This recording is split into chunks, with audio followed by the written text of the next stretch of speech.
8. Political correctness, the devil's thought police. Communist countries practice strict control over speech and thought. However, since the 1980s, another form of speech and thought control has appeared in the West. Thought police use the banner of, quote, political correctness to run amok in the media, society, and education system, using slogans and mass criticism to restrain speech and thought. Even though many have already felt the evil power of this control, they have not grasped its ideological origins. Phrases such as political correctness, together with progress, and solidarity have long been used by communist parties. Their superficial meaning is to avoid using language that is discriminatory towards minorities, women, the disabled, and others. For example, black people are to be called African Americans. American Indians are to be called Native Americans. Illegal immigrants are to be called undocumented workers, and so on. However, the hidden implication behind political correctness is to classify individuals into groups according to their victim status. Those who are the most oppressed should, therefore, be accorded the most respect and courtesy. This judgment, rendered solely on one's identity and disregarding individual conduct and talent, is the basis of what's called identity politics. This style of thinking is extremely popular in the United States and other Western countries. According to such logic, black lesbians, who are oppressed along vectors of race, sex, and sexual preference, are ranked at the forefront of victimhood. At the other extreme, white heterosexual males are considered the most privileged and, in the logic of victim politics, should be at the bottom of the totem pole. This type of classification is identical to what goes on in communist countries, where individuals were classified within the, quote, 5 classes of red or the, quote, 5 classes of black, according to their wealth and class status before the revolution. The Chinese Communist Party eliminated and oppressed landowners and capitalists because of their, quote, wrong class status, attacked intellectuals as the, quote, stinking old ninth, and chanted that, quote, the poor are the smartest, the nobles the dumbest. For complex historical reasons, including social and individual reasons, some groups have a lower political and socioeconomic position, which cannot be simply explained as oppression. But political correctness draws an artificial boundary in people's minds. It sets up an extreme, you're either with us or against us code of morality, where subscribing to political correctness is considered to be moral, while those who dissent are accused of being racist, sexist, homophobic, anti-Islam, and so on. Universities, which should promote a culture of free expression, have become prisons for the mind. The world is silenced and unable to openly and sincerely grapple with a number of issues in politics, economics, and culture. In the name of political correctness, some organizations work to further push traditional religion out of the public sphere. Furthermore, some countries have expanded the definition of, quote, hate speech and implemented this expanded definition in law, thus using the law to force schools, media, and internet companies to conform. This is a step toward the same strictures on speech as found in communist states. After the 2016 U.S. presidential election, the United States became further divided. Protest marches erupted in major cities, and violations of freedom of speech occurred with greater frequency. In September 2017, an appearance by conservative author Ben Shapiro, who had been invited to speak at the University of California, Berkeley, was derailed due to Antifa's threats of violence. Berkeley police stood ready and dispatched 3 police helicopters. The security measures were estimated to have cost more than $600,000. A reporter asked a young student protester, "What about the First Amendment?" To which the student replied that it was no longer a relevant document. Ironically, one signature event that marked the start of the student movement in 1964 was a fight for freedom of speech at Berkeley. These days, the left uses the right to speech in its attempts to deprive others of having a legitimate outlet for their own voice. In March 2017, American social scientist Charles Murray was invited to speak at Middlebury College in Vermont. While there, he was physically assaulted and an accompanying professor at the college was injured.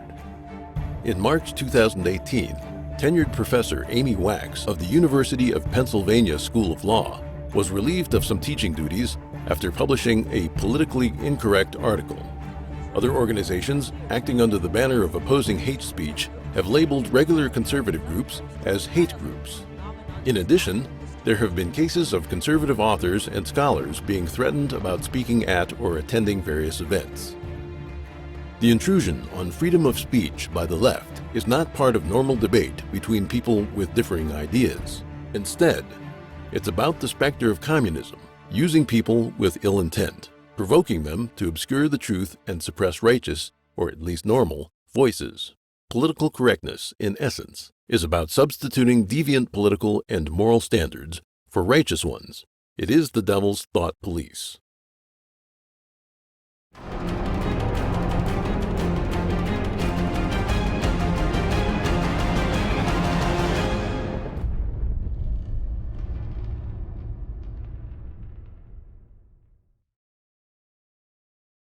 (9) The spread of socialism in Europe. The Socialist International grew from the Second International, founded by Engels in 1889. When the Second International was established, there existed more than 100 political parties around the world that were founded on Marxism.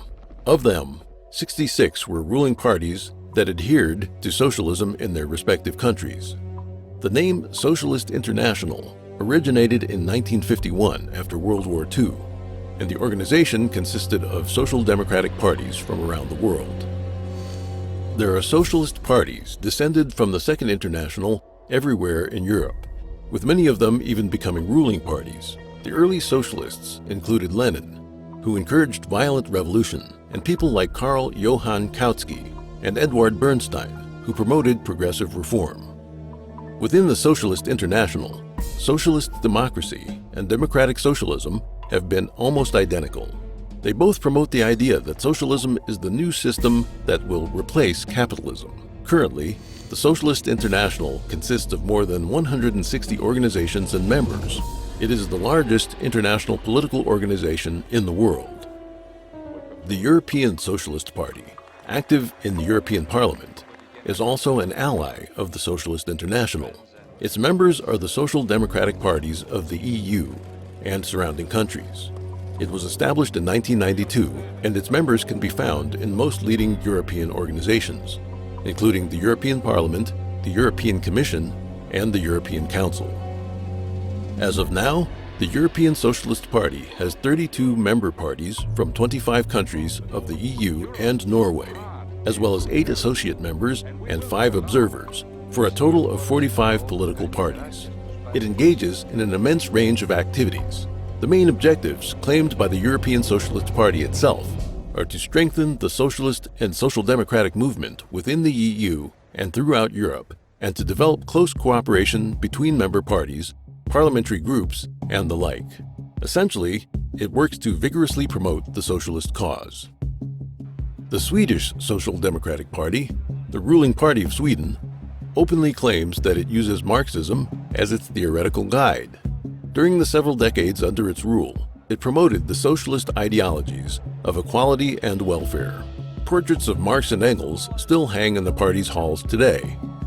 The guiding principles of the UK's Labour Party are based on Fabian socialism. As discussed earlier, Fabian socialism is simply another version of Marxism, but one that stresses using gradual methods to effect the transition from socialism to communism. It also advocates high taxes, high welfare benefits, and other socialist ideas. The Labour Party has been the ruling party of England many times in recent decades, and always advocated Fabian socialist ideas. The British Communist Party has also been very active in trying to influence British politics, even running its own newspaper, the Morning Star. The party was established in 1920, and during its peak, its members were elected to the House of Commons.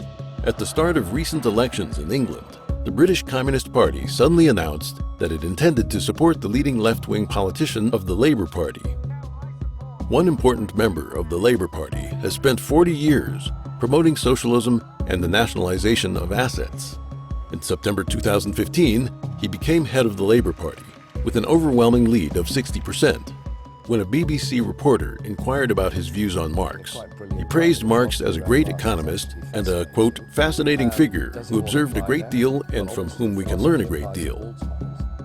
The Socialist Party is France's largest center-left political party and a member of the Socialist International and Party of European Socialists. Its presidential nominee was elected to lead the country in 2012. Italian veteran communist Antonio Gramsci not only founded the Communist Party of Italy in 1921, but also served as its general secretary. Up until the 1990s, the Communist Party of Italy was very active, for a long time maintaining its position as the country's second largest political party. In 1991, the party was renamed the Democratic Party of the Left.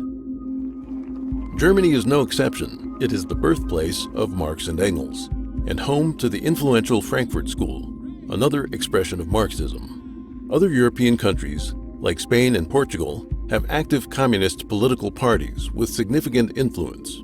All of Europe, not only the countries of Eastern Europe, is dominated by communism.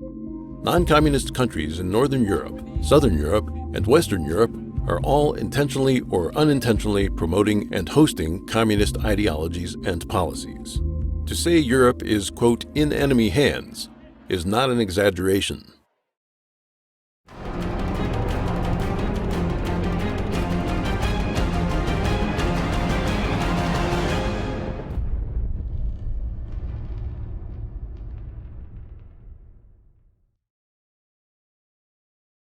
"10. Why do we fall for the devil's tricks?" American sociologist Paul Hollander, in his book Political Pilgrims, told the stories of many young intellectuals enamored with communism who traveled to the Soviet Union, Maoist China, and Communist Cuba. While horrifying abuses were taking place, these young political pilgrims were shown none of it, and, upon their return to their countries, enthusiastically wrote books glorifying socialist policies.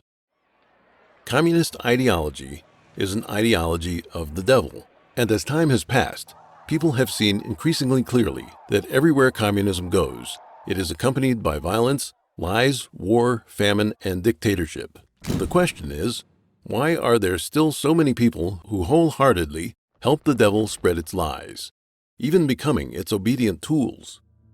In the United States, for example, people of different time periods were attracted to communism for different reasons. The very early members of the Communist Party USA were immigrants. Their economic status was low, and it was hard for them to blend into the community. They thus joined the party, mainly due to influences from their homelands, primarily Russia and Eastern European countries. After the Great Depression, the influence of Marxism in the West dramatically increased, and almost the entire intellectual class in the West began a leftward turn.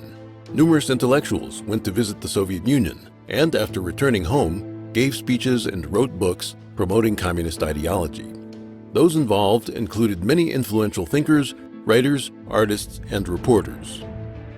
The baby boomer generation entered college during the 1960s, growing up in post-war affluence, yet they were misled by communist-inflected ideologies into taking up other countercultural stances in the form of anti-war protests, feminism, and the like.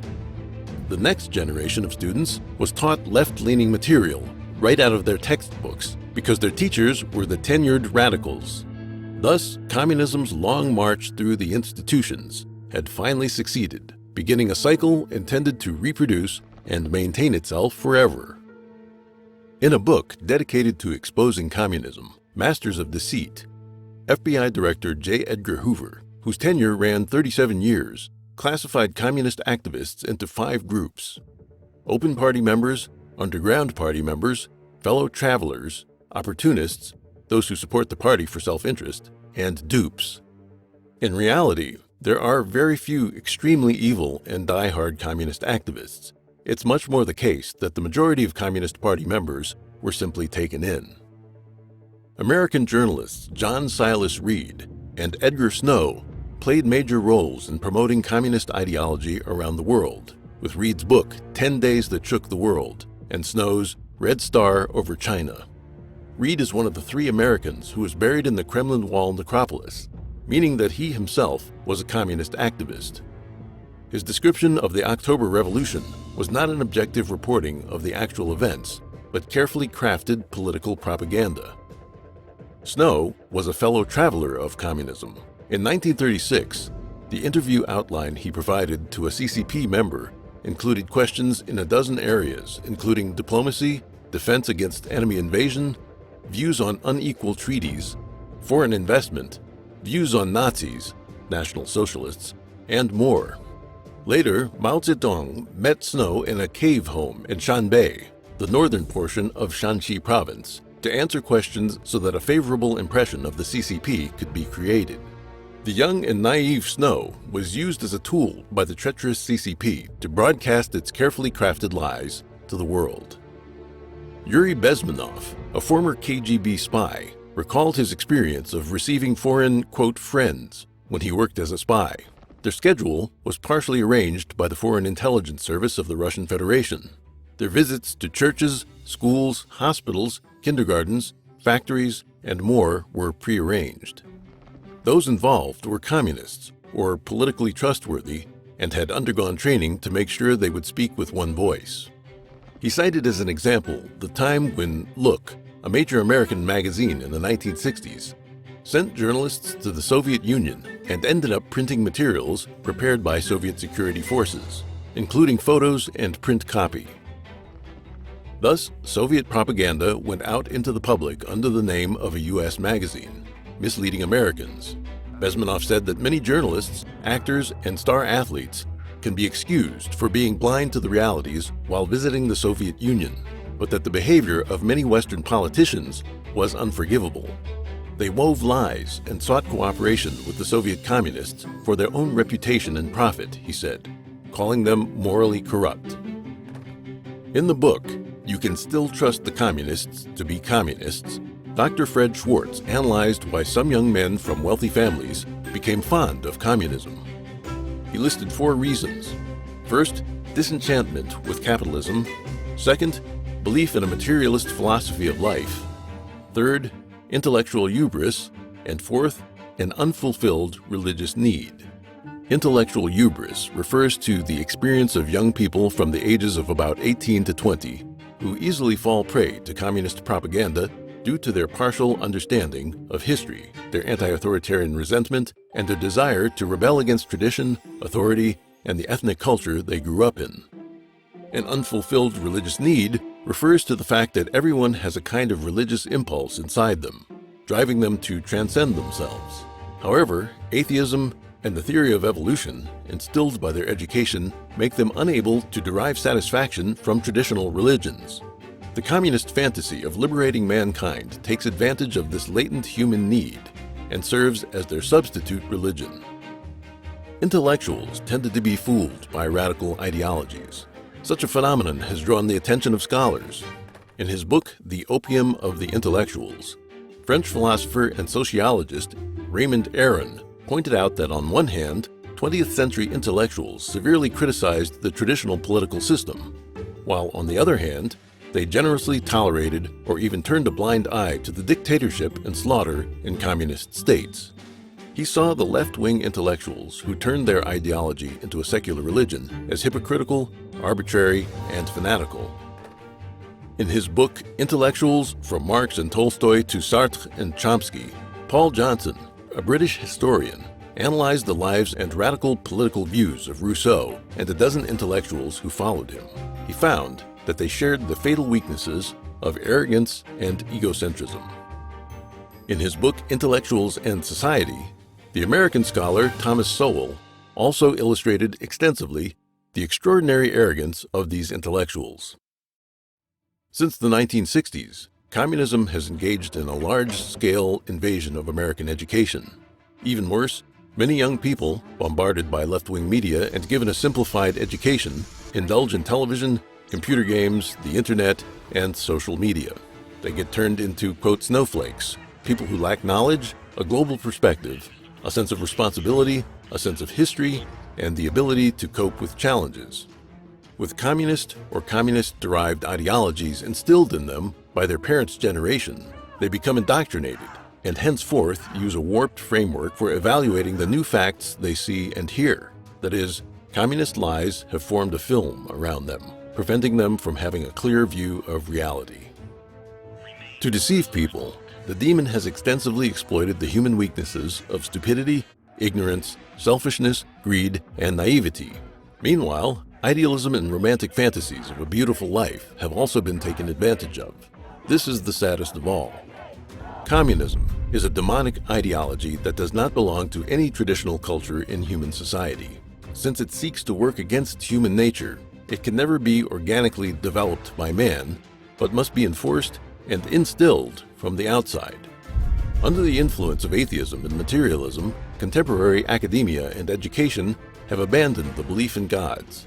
Blind belief in science and the worship of so-called human reason make it possible for people to become slaves of this demonic ideology.